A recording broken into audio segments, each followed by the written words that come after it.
बिस्मिल्लाहिर्रहमानिर्रहीम, अस्सलाम वालेकुम। अल्लाह करे कि आप सब बहुत अच्छे से हों। जम्मू कश्मीर के लिए 24 घंटे इंतहाई तकलीफ़ पहुंचाने वाले रहे हैं और अब भी हैं, फ़िज़ा सोगवार है क्योंकि एक अफसोसनाक वाक़या जो कल पेश आया आप सब जानते हैं, ख़बर आप तक पहुंची हैं, तफ़सीलात आपने देखी, वीडियोज़ देखे, रोते हुए बिलखते हुए और फैमिलीज़ को खून के आंसू बहाते हुए। लेकिन कुछ बातें हैं जिनको समझना, जिन पर बात करना बहुत ज़रूरी है। 22 लोगों की नाज़रीन इसमें मौत हुई है, 61 लोग ज़ख्मी हुए हैं। लेकिन जो बुनियादी सवालात हैं उनका जवाब भी किसी को देना पड़ेगा। कहा जाता है, जो मैंने अपनी जगह मालूम किया अपने साथी से और दाएं बाएं इंतज़ाम में बैठे लोगों से, इंतज़ाम के अंदर जो लोग काम करते हैं, दे कन्फर्म कि 12 चालान इस गाड़ी को हुए थे। गाड़ी ब्लैक लिस्टेड थी, इसके बावजूद भी अथॉरिटीज़ इस बात को यकीनी नहीं बना सकी, सुनिश्चित नहीं कर सकी कि इस गाड़ी पर शिकंजा कसा जाए। लापरवाही चलती रही, ये चलाता रहा और सबको अपना अपना स्वार्थ दिखता रहा। आज जब ये एक मोड़ से काटने लगा, खगोट के मकाम पर रामनगर उधमपुर के अंदर, तकरीबन 20 किलोमीटर उधमपुर कस्बे से तकरीबन फासला पड़ता है, तो काटते काटते टायर बाहर चला गया और गाड़ी इसने नीचे फेंक दी।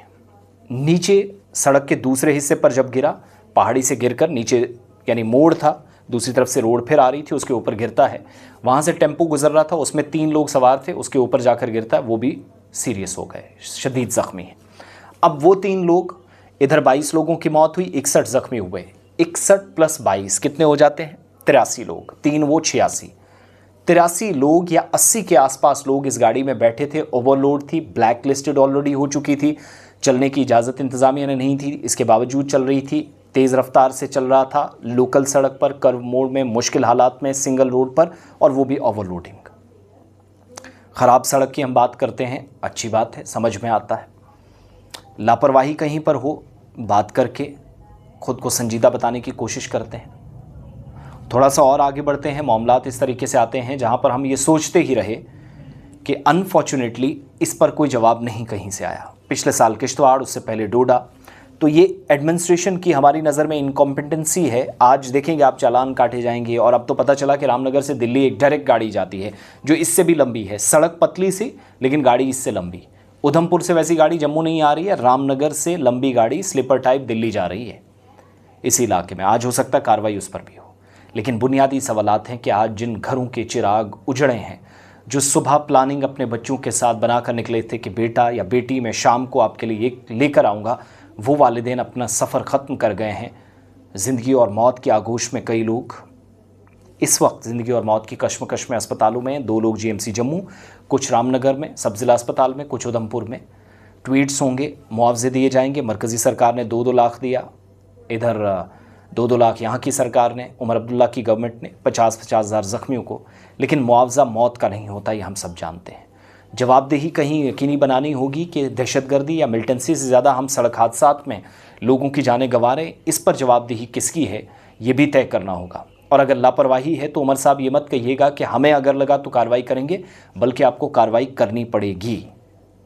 हमें इतनी मालूमात हैं, आप तो इंतज़ामिया में, आप तो हुकूमत चलाते हैं, शासन आपका, सिस्टम आपका, तो आपको तो लापरवाहियों का पता होना चाहिए।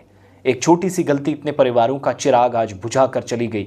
बच्चों, ख़वातीन, बुज़ुर्गों का खून रामनगर की सड़कों पर आज किसी की गलती की वजह से बहा है। ज़िंदगी का सफ़र यही था, किस्सा इतनी थी, कहानी इतनी थी।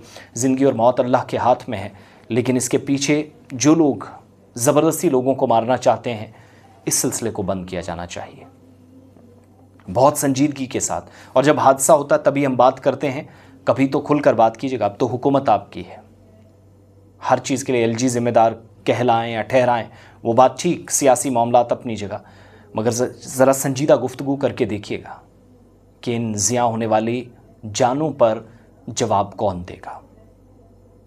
और विदाउट कागज़, बग़ैर परमिट के, बग़ैर डॉक्यूमेंट्स के, इन रूरल बेल्ट्स के अंदर जहाँ पर मुश्किल से छोटी गाड़ियाँ चलती हैं, बड़ी गाड़ियों को क्यों और कैसे इजाज़त मिल रही है चलने की? किसी को तो बोलना पड़ेगा। जिन लोगों की मौत हुई है, अल्लाह उन तमाम लोगों पर अपना रहम फरमाए, उनके घर वालों को सब्र दे।